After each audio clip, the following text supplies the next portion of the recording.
dancers, Jess here. Welcome back to the Whole Dancer YouTube channel. I am thrilled to be connecting today with Hilary Nicolai, who is a former professional ballet dancer and now a coach for dancers, a teacher. I always use different words, I think coach, instructor. What do you call yourself? A teacher? A coach, sometimes Yeah. mentor. I don't. That Yeah. could be a little. I think it's a little pretentious for me, but more of a coach. Yeah. Yeah, we're going to just talk through some of what balance means to her, how she imparts that wisdom onto her students now, and what her dance journey has looked like over the years.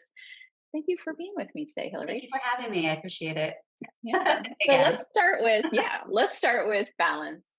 What does balance mean to you, and how has that concept perhaps evolved over the years of training and then dancing professionally and now teaching? Okay, so for me, balance is just the ability to kind of hold two spaces at once, or have you more than two actually. You could be in this. And that could be a physical space or a mental space, but being able to kind of envision or see yourself or empathize in different scenarios, kind of holding them all at the same time. Clearly, this concept has evolved for me. Did not feel this way coming up. It was dance or bust. I did not have any balance. So that kind of came with maturity and aging. And I think it also came from switching from the dancer side to the teacher side, and then also having children kind of open my eyes to that need for balance. As it does, right? I have a daughter, and so I fully. It's like as much as people say all these things to you before you have kids that are like, "Oh, it's going to be so different." You're like, "Yeah, I think I got it," right? And then it happens. You're like, "Oh my gosh, it's so But yeah, different." like you prepare for, you try to prepare yourself, but nothing can really prepare you. It's like hands-on learning, like learning on the job. Yes, yes. And so, over the course of your dancing, I want to know some of the highlights for you. What were some of the moments or roles or experiences that you consider to be highlights? First was getting to work with Patricia McBride and Jean-Pierre Bonnefou. That experience was, life-changing in many ways. Patty was such a warm presence, and just the wisdom and the knowledge that she imparted to me. I still feel so blessed, and I try to impart that to my students. I always say, like, this is what Patty used to say. And clearly it's not the same coming from me. And also, I got the experience of, we had some guest dancers come in, and I believe the time that I was at Indiana University working with Jean Pierre and Patty, Susan Jaffe came in to do the role of Sugar Plum. And so we kind of got to work together and collaborate. And that was nice working with someone like her. I would say learning the balancing technique from the original teachers at the School of American Ballet, Suki Shore, Susie Polar, Kay Mazzo, Stanley Williams, like working with these really not just big names, but these people who have that knowledge firsthand, and it didn't get watered down. That was Hmm. really, really nice. And then I just say, dancing on the Met Opera stage. It's such a beautiful space to work in, and I liked it there. Yeah, Yeah. yeah, that's amazing. And I feel like it's always nice when dancers are able to reflect back and have had positive experiences with teachers that they're then trying to, bring forward with them.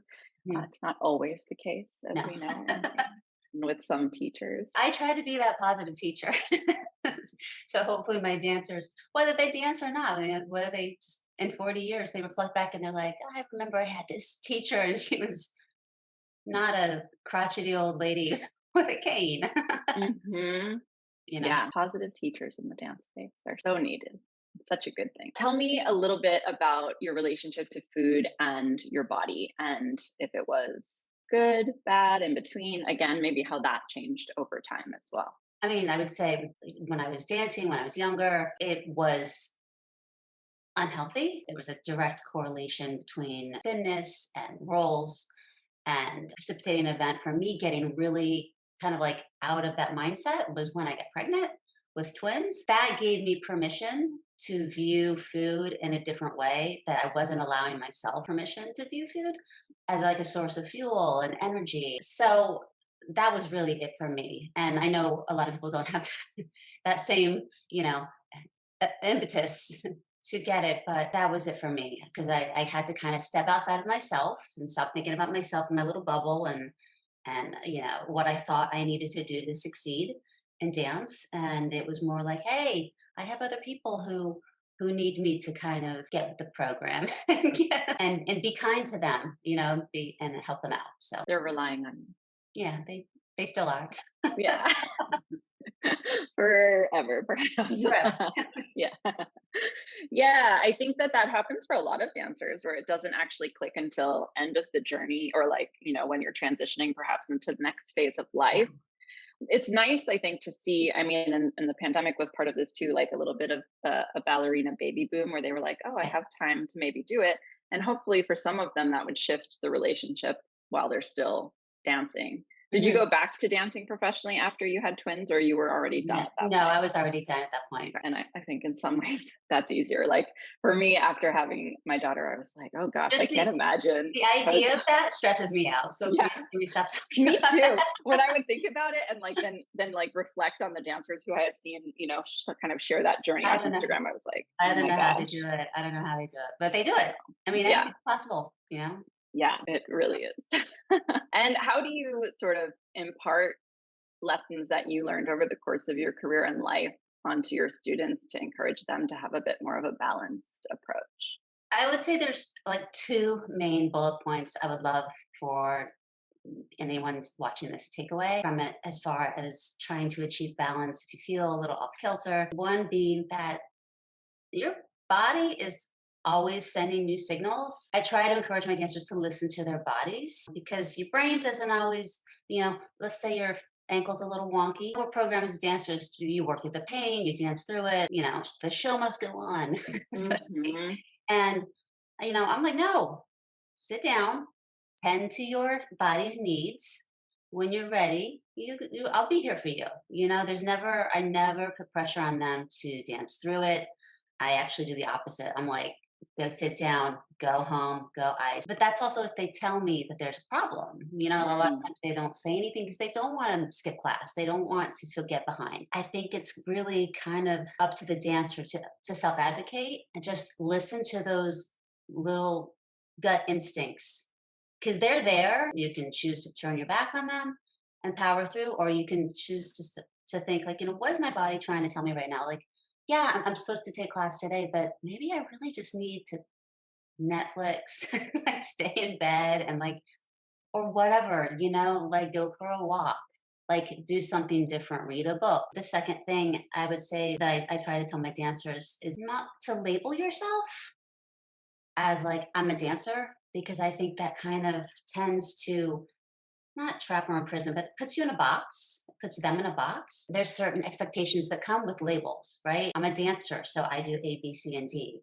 So if they can look at dance as a verb instead of a dancer as a noun, they can see all the other things that they're also doing. So I dance, I read, I sing, I have friends, I sew, or whatever it is they do. I think that kind of then lets them see that there's other things in the world besides dance. Whereas if you just say, I'm a dancer, then it's like, okay, what do I need to do to achieve that? And it can kind of be limiting in a way. Hmm. So those are my two takeaways. Listen to your body, listen to your instincts, and then maybe don't necessarily label yourself as just a dancer. I love both of those. Very aligned with what I'm about at the whole dancer. And I think that, the listening to your body, it's amazing because in so many ways, dancers can become experts on like how they use their bodies and like feeling different things in your muscles or technically, right?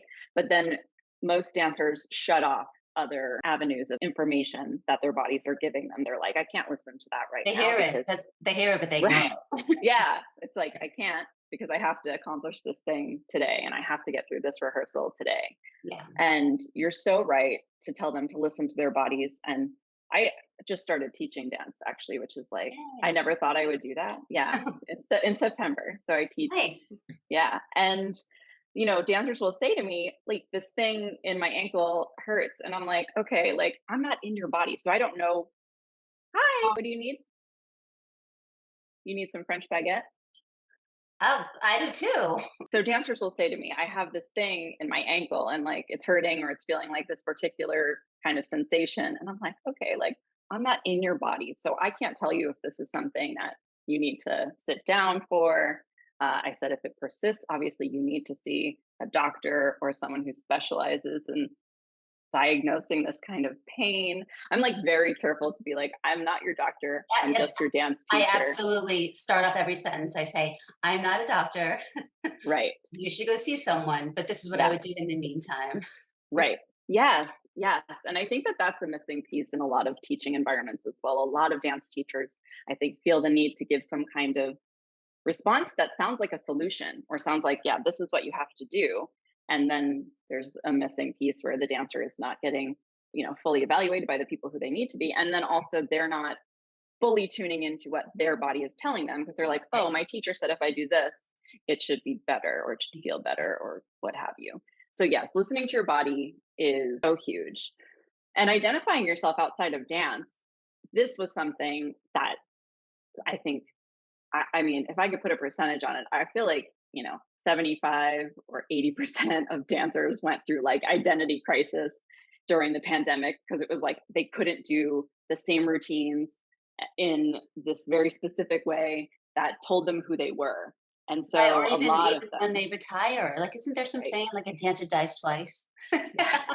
Like, I fully died when I retired. Yes. I remember I was like, "Okay, Giselle stuff." I was like, Right. "What do I do now? Like, what do I Yes. do?" And then I opened my eyes and I'm like, "I can do anything." There's so much to do outside of Yes. dance. It's really about, like, you can be a dancer, but then you're also like a human, like, big ball. Human first. Human first, dancer I second. love that. Mm. Yeah. I love that. Yeah. And the sooner they start to cultivate outside interests, it's only going to make them better dancers. You'll have a more Yeah, full life.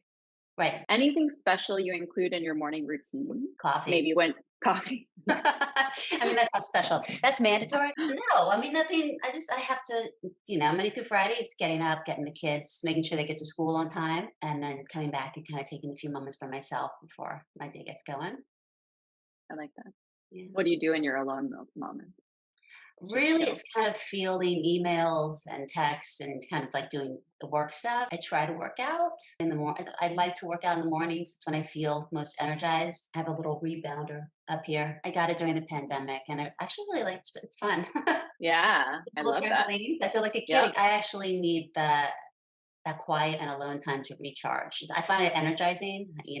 I kind of like get everyone out, and then I can come back and be like, okay, now what do I need to do? Yeah. Yeah. I relate to that. And I also find for me, checking email and text and things like it doesn't that allowing me to give myself the time to do that to like check on it and just know that I've got things figured out, that actually helps me to feel more calm in the It's day. It like a doesn't stress checklist. me out. It's like, Yeah. yeah, attend to it early and then get it Mhm. out of the way, and then I can enjoy the rest of my day. Because if I see that, if I want to go to my phone and see that there's the email notifications, I'm like, nope, Yep. trash, trash, trash, delete, delete. Yeah. It has to be at like zero inbox. Yeah. I'm zero Yep. inbox girl, for sure. I have to be under 50. A lot of them are like saved like things I have to look back at. Some of them are emails to myself from myself that I don't delete because I write myself I text myself email. all the time. Yeah. But yeah, so I have to stay under 50. If it gets over, like I was at like 67 or something yesterday, I was like, oh my And then you start to sweat. Stop it. Yeah, that's the God. dancer in us. Yes. Okay, Hillary, my last question is a fun one. What is your go-to coffee shop order? You know this tall oat milk latte, extra shot, extra hot, baby. I love it. And we have the same coffee shop order. Where can dancers connect with you? How can they reach out? Do you do virtual coaching as well? I do. This is actually Awesome. this is my attic where there's my bar in the back. I do Zooms still. I Mhm. mean, obviously it's a little bit more rare, but I have dancers that aren't local who can't make it to me that are, across the world. I have some kids in England and some kids in Maryland, and I still do stuff with them. But I have a website, balletwithhillary.com, and then I'm easily found on Instagram, Ballet with Hillary. Pretty consistent. Yes, that it helps a lot. It's Yeah, good. and Easy to so remember. locally, I teach at a studio in Bloomfield called AC Dance. It's pretty new. It's a startup studio. It's really lovely, and my boss is amazing. And I teach also at a studio in Totowa, Jersey, mainly. Mhm. Mhm. Amazing. Yeah. Cool. Thank Yeah. you so much. Thank you for having me. I really appreciate it. I love what you do. I think it's super important, and we need more people like you Oh, in the thank world. you. I appreciate that so much. Thank you for coming on. Thanks. Have a great day. Bye, guys. Have some coffee.